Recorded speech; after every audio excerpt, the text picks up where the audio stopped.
Okay, people, I just got back from New York where I went hands-on with the Nintendo Switch 2. I have messed with the console itself. I have played Mario Kart World, Donkey Kong Bonanza, Metroid Prime 4 Beyond. Basically, all of the big games that we have seen, I have played them. And for a lot of what I played and experienced, I am of two minds on.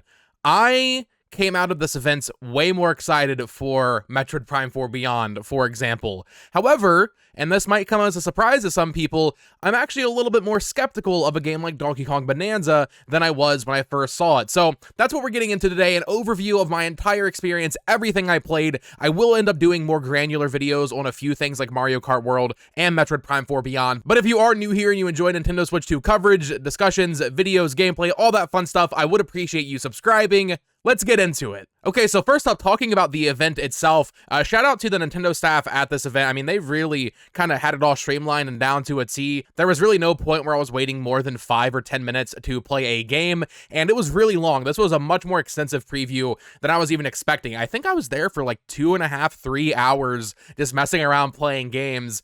However, a little bit of an asterisk. So they gave us this little card, and as you can see, throughout the event, they were marking things off here. And once you had this filled up, you were technically supposed to just go play Donkey Kong Bonanza and leave. So unfortunately, I ended up playing some things that I kind of regret, like not wasting time on it, but something like Street Fighter 6, I probably shouldn't have played that. I probably should have gone to play Kirby and the Forgotten Lands new DLC instead, but yeah, that's how it was structured. You came in, you got to touch the console, experience the console for a little bit, then you got to play some Mario Kart World, then you go to the free play area. That's where you can play Prime 4 Beyond Welcome Tour, as well as a bunch of third-party games, and then once you fill up your card of 6 games, they will ask you to leave the area and go play Donkey Kong Bonanza, and that is the end of the events. They are giving out free swag for anybody that did manage to get into one of the events in New York coming up or in any other territory.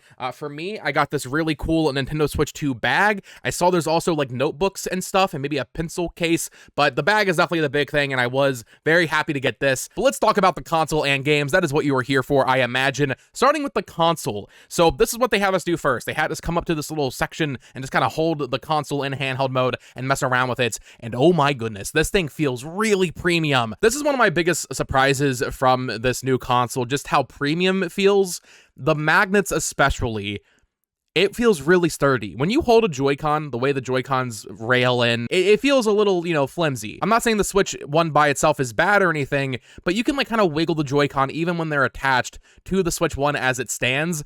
With the Switch 2, when those Joy-Con are magnetized in, they are locked in. You're not wiggling them. I had a couple questions asking about how that would feel. Can you break it? Can you kind of just like peel it off? No. You have to press that big button on the back and they just snap right off. But otherwise, the magnets for this thing are extremely strong. They're extremely secure. And it just makes it feel like more of like a, just a nice, well-made product. It almost doesn't even feel like the controllers are detachable unless you press the detach button. Otherwise, it kind of just feels like you're holding a Steam Deck or something. That's really how it feels. And just the build quality of this thing overall is very nice. The kickstand, I was honestly a little worried about because it's like hollow. It's like the U-shaped thing. The Switch OLED kickstand is incredible. I love the kickstand on that thing. I would say it's about equal based on the limited experience I got with it. So the kickstand's good. But then also the other controllers feel very premium as well. The Pro Controller, it feels like the Switch 1 Pro Controller, just a little bit nicer. You have that C button, you have that audio jack. I like the new design a little bit here. There's also the GL and GR buttons, which are going to be programmable. Those buttons weren't actually programmed to anything, so I didn't really get to try them out, but they felt pretty natural, like the location of them on the back, so that your middle finger can press them, or I guess your ring finger, depending on how you hold the controller. But then also, what really surprised me was the Joy-Con charging grip. That also has programmable buttons. So in the box, you'll get the standard plastic little thing to put your Joy-Con in, and that feels really good. But then there is also the charging grip that will be available, I think, for $35, which includes those programmable buttons.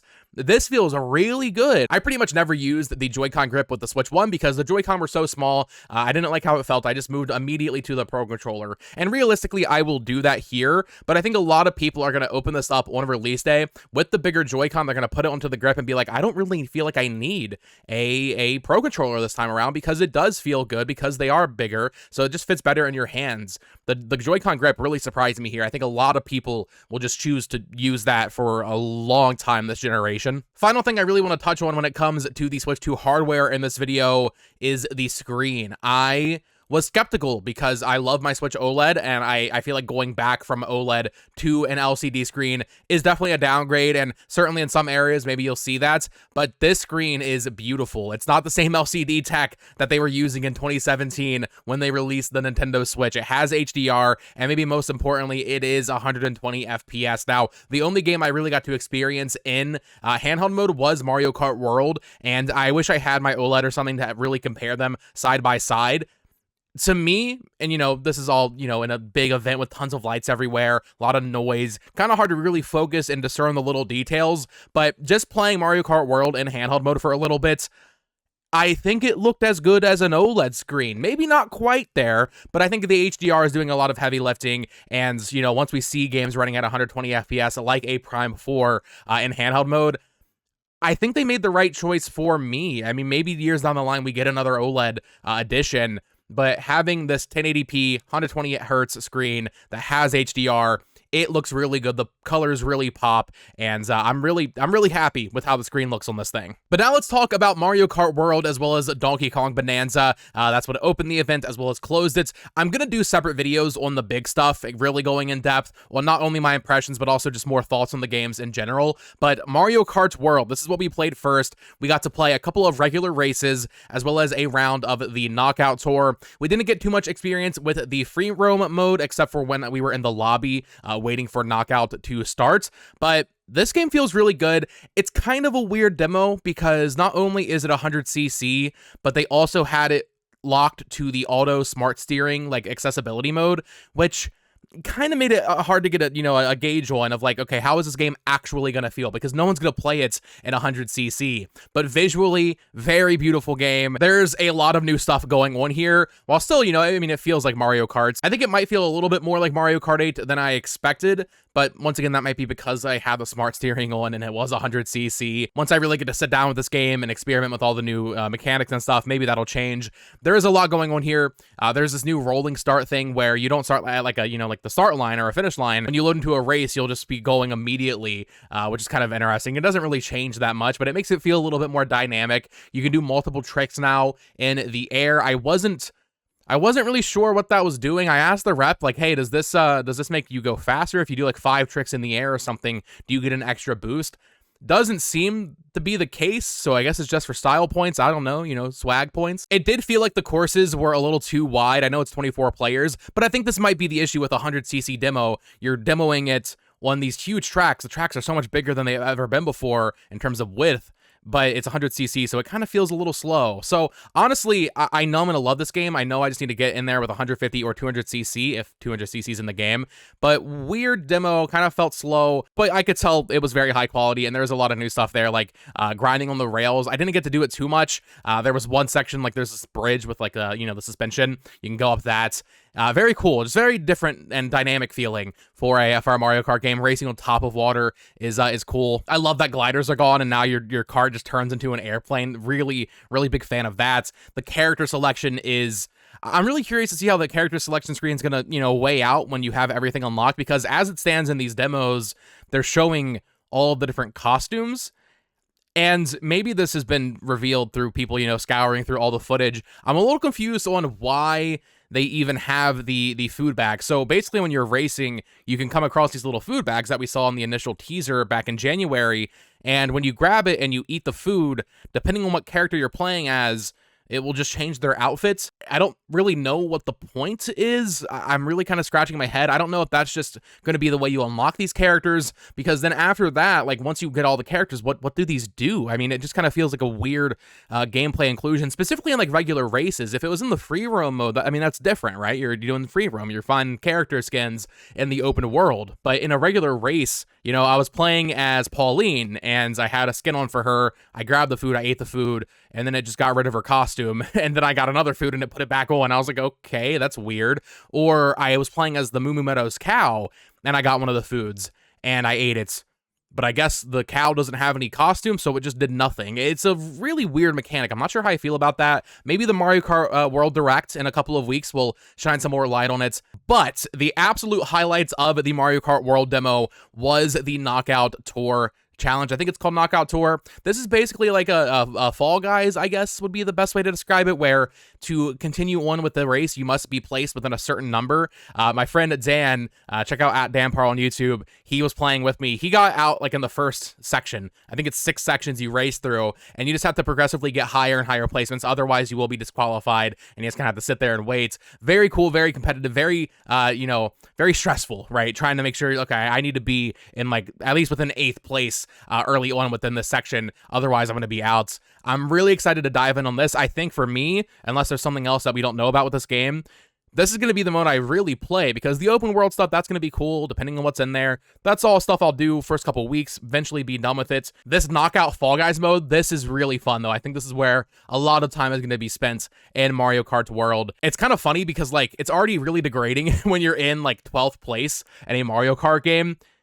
Now you're going to be in like 24th, depending. It's just a little funny, like, man, it's going to feel really bad if you lose in like the first section of a knockout race. Sorry, Dan. I mean, I felt bad. He just had to watch me play for like 3 more minutes. These are very long matches too, because it is several sections. It is a bunch of, parts of a track kind of split up here. So it goes way longer than a regular race, which makes it feel like more of like an endurance test, if anything. I really, really like the knockout mode, and I'm excited to play more when it does release. So yeah, Mario Kart demo, a little weird because it's 100cc and the smart steering was on, but I can definitely see the vision here, and I'm very excited to see that direct and get more hands-on time with it when the game actually releases.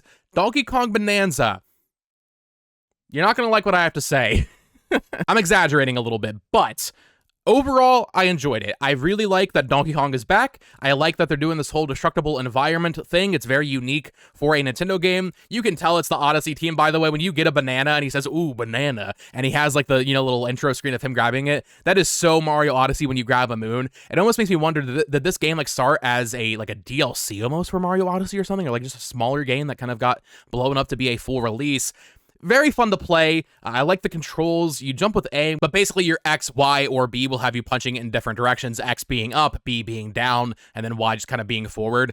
And the whole goal is just to basically destroy the environment, grabbing all of the Banandium, I think it's called, the gold little ingots, as well as, of course, doing little quests around the map. There were 2 areas. I think it's Ingots Isle, which is like the, underground little miner's cave. That's what we saw in the trailer, but then also this lagoon level, which is also underground, but very beautiful. This is where you can find Cranky Kong. I was looking for him. I could not find him in my time. There are some really cool ideas here. There's some really cool stuff going on. I like Odd Rock. Apparently, there was a big leak with Odd Rock. We'll discuss that in another video. But I like it. However, I have to say it, and I hope my camera picked it up. I wasn't recording, and I don't think I was recording in 60 FPS. It's weird that Nintendo is pushing a console as like, yeah, this is our 4K console, it's doing 60 FPS. The frame rate in this was really bad. I was honestly like really shocked. I'm not a frame rate snob, but when Nintendo was pushing this as like their cutting edge new hardware and like they're really talking about like HDR and stuff, it was shocked that they were letting us play the game in this state. It's not like unplayable or anything, don't get me wrong, but when you are like really underground or something and there's just chaos and destruction everywhere, you're going to see that frame rate drop.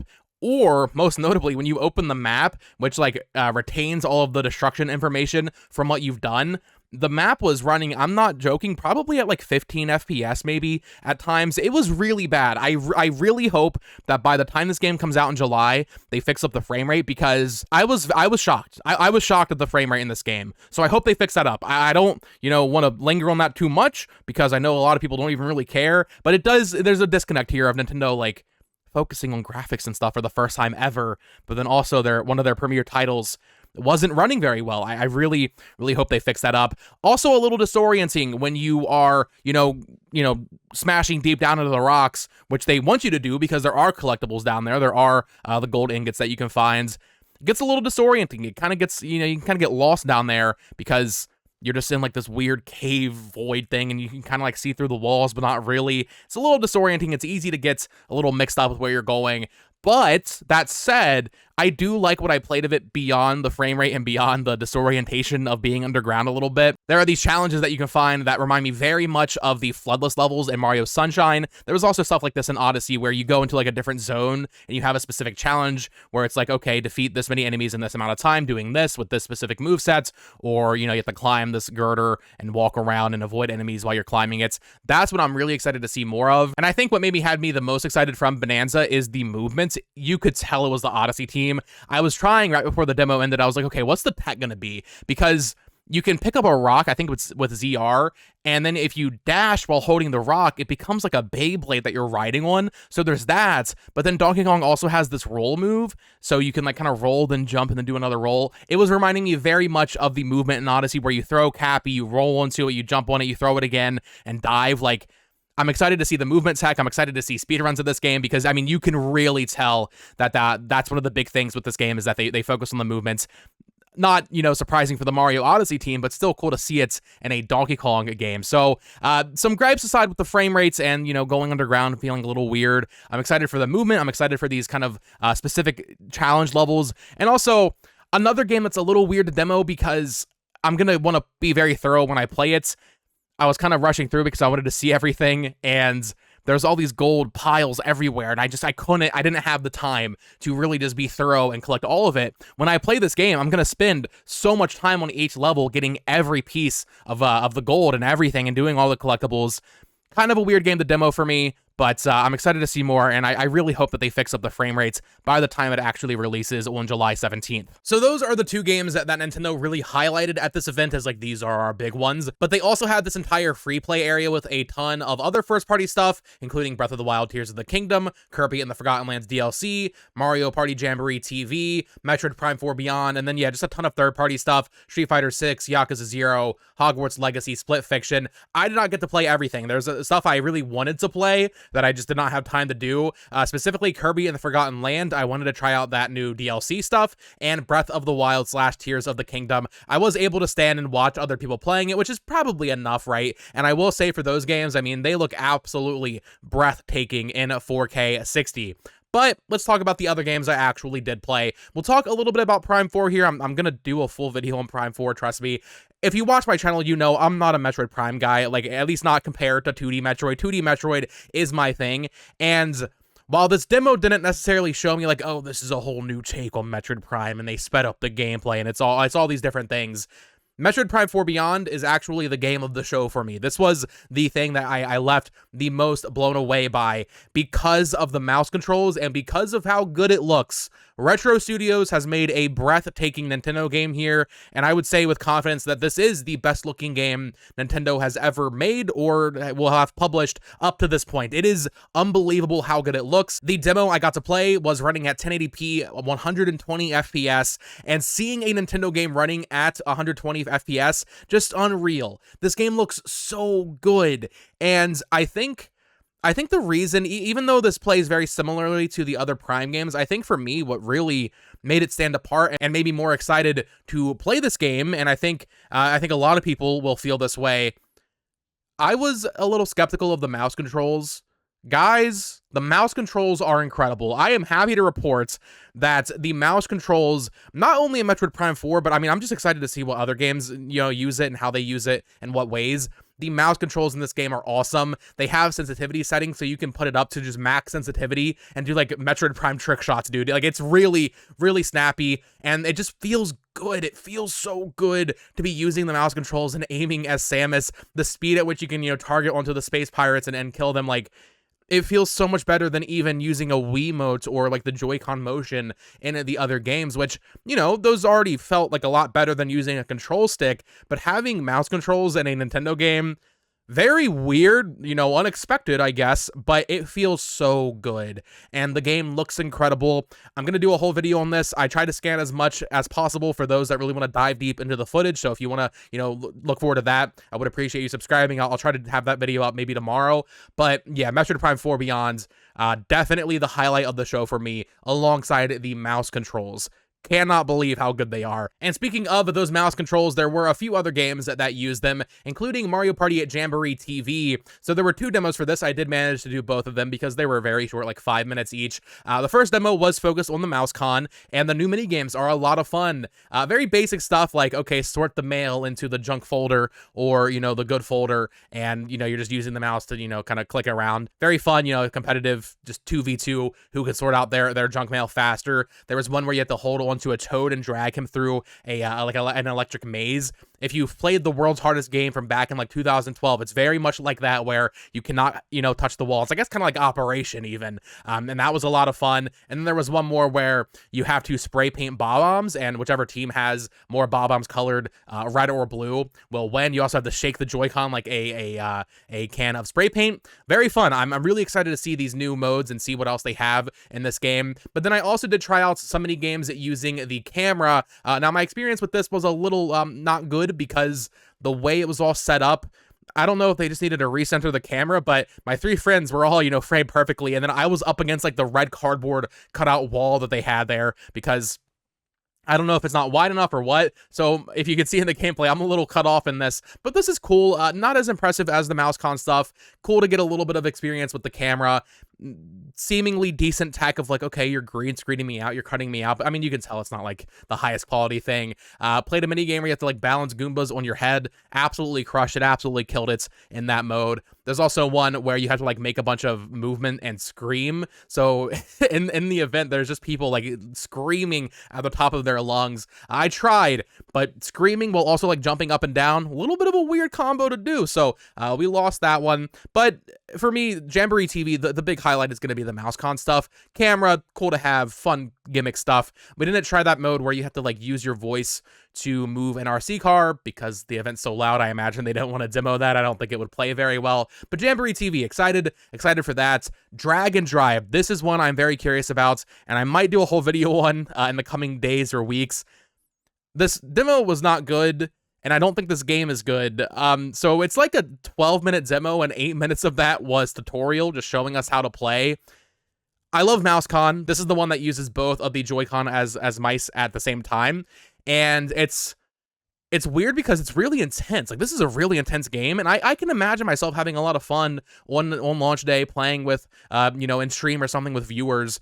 But it's really intense. Like, you have to do some like pretty intense like wrist movements to play if you want to go at top speed. And I worry about the Joy-Con a little bit. I was talking earlier about how like durable they are and like how good they feel. We'll see. When they're in the console itself, they feel like, tight as a rock. Very nice. But you're like slamming them on the table and stuff, and you're going really fast, and your wrists kind of hurt. And also, this game just has no visual identity and looks really ugly. And I mean, it's just Rocket League, but you're in a wheelchair, or Metroid Prime Blast Ball for us Nintendo fans.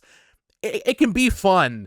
But I'm just really scratching my head at like, who made this? There's no visual identity. It doesn't seem like there's any content. They haven't shown any content. There's one mode, and it's 3v3 basketball in a wheelchair. It's a neat idea, but it feels like something that should have been in like a Switch Sports 2 or something else.